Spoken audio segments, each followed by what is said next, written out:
कहानियों और पुराणों की दुनिया रहस्यमय प्राणियों से भरी है। देवी देवताओं से लेकर परियों और एल्व्स तक ये सब हमारी कल्पना को जगाते हैं।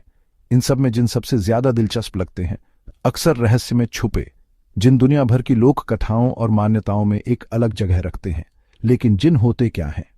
उन्हें अक्सर अलौकिक प्राणी बताया जाता है, ऐसी आत्माएं जिनके पास इंसानी दुनिया को प्रभावित करने की शक्ति होती है। उनका अस्तित्व आस्था और अलौकिकता के क्षेत्रों से गहराई से जुड़ा है, खास तौर पर इस्लामी परंपरा में, जिनकी अवधारणा अनदेखी दुनिया का एक जटिल और आकर्षक पहलू पेश करती है।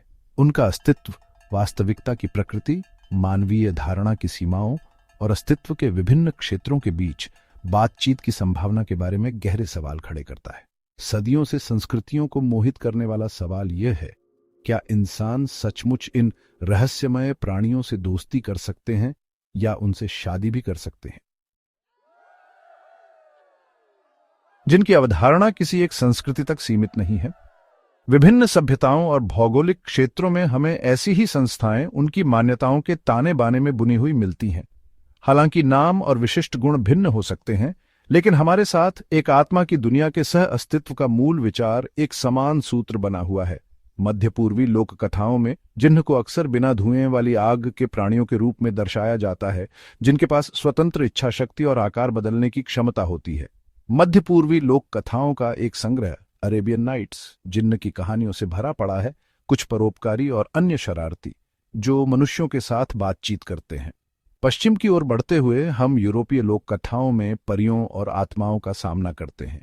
ये संस्थाएं, जो अक्सर प्रकृति और जादू से जुड़ी होती है, मानव दुनिया को प्रभावित करने की अपनी क्षमता में जिनके साथ समानताएं साझा करती हैं।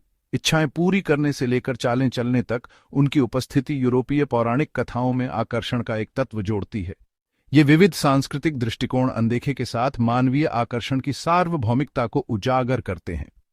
चाहे हम उन्हें जिन्न कहें, परियां कहें या आत्माएं कहें, हमारी तत्काल धारणा से परे प्राणियों द्वारा बसाए गए समानांतर क्षेत्र की अवधारणा संस्कृतियों में प्रतिध्वनित होती प्रतीत होती है।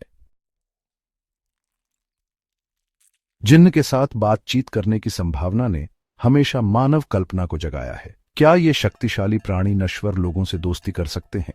क्या वे शायद उनके प्यार में भी पड़ सकते हैं? मिथक और किंवदंतियां ऐसी कहानियों से भरी पड़ी हैं जो इन दिलचस्प संभावनाओं का पता लगाती है। एक आवर्ती विषय एक इंसान, अक्सर एक युवा, का जिन्न से मिलने और उससे दोस्ती करने का होता है।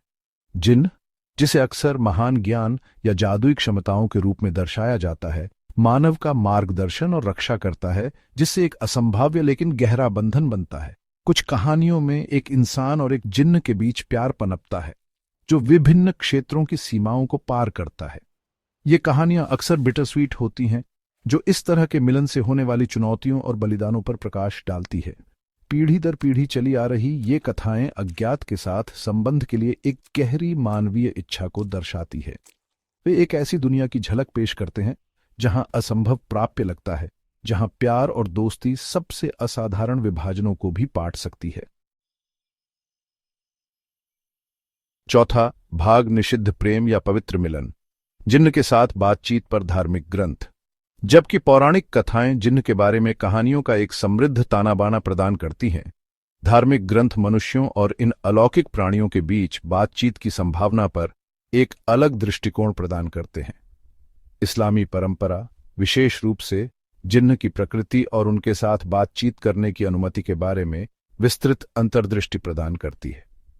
इस्लाम की पवित्र पुस्तक कुरान में जिन्न के अस्तित्व का स्पष्ट रूप से उल्लेख है। उन्हें बिना धुएं वाली आग से बने प्राणियों के रूप में वर्णित किया गया है, जिनके पास स्वतंत्र इच्छा शक्ति है और सही और गलत के बीच चयन करने की क्षमता है। स्वर्गदूतों के विपरीत, जो विशुद्ध रूप से आध्यात्मिक प्राणी हैं, जिन्न के बारे में माना जाता है कि उनके भौतिक और आध्यात्मिक आयाम हैं।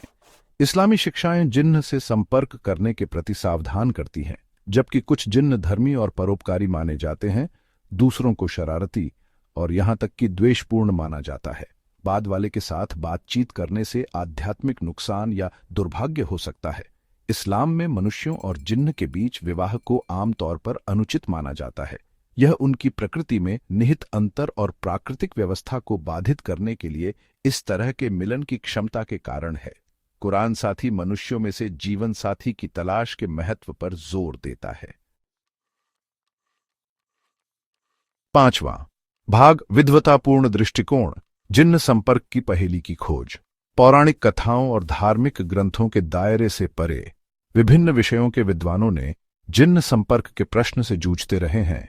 मनोवैज्ञानिक, मानवविज्ञानी और समाजशास्त्री इन मान्यताओं और मानव समाजों में उनके महत्व की अपनी अपनी व्याख्या प्रस्तुत करते हैं। कुछ मनोवैज्ञानिकों का सुझाव है कि जिन्न में विश्वास अस्पष्टीकृत की व्याख्या करने का एक तरीका हो सकता है। अप्रत्याशित घटनाओं का सामना करते हुए उन्हें जिन्न जैसी अलौकिक ताकतों के लिए जिम्मेदार ठहराने से नियंत्रण या समझ की भावना मिल सकती है। दूसरी ओर मानव विज्ञानी इन मान्यताओं के सांस्कृतिक संदर्भ पर जोर देते हैं। उनका तर्क है कि अन्य अलौकिक संस्थाओं की तरह जिन्न विशिष्ट संस्कृतियों के भीतर सामाजिक मानदंडों, नैतिक मूल्यों और विश्व दृष्टि को आकार देने में महत्वपूर्ण भूमिका निभाते हैं। समाजशास्त्री जिन्न में विश्वास के सामाजिक कार्य का पता लगाते हैं। उनका तर्क हो सकता है कि ये मान्यताएं समुदाय की भावना को बढ़ावा दे सकती हैं, दुर्भाग्य के लिए स्पष्टीकरण प्रदान कर सकती हैं या विपरीत परिस्थितियों में आशा प्रदान कर सकती है।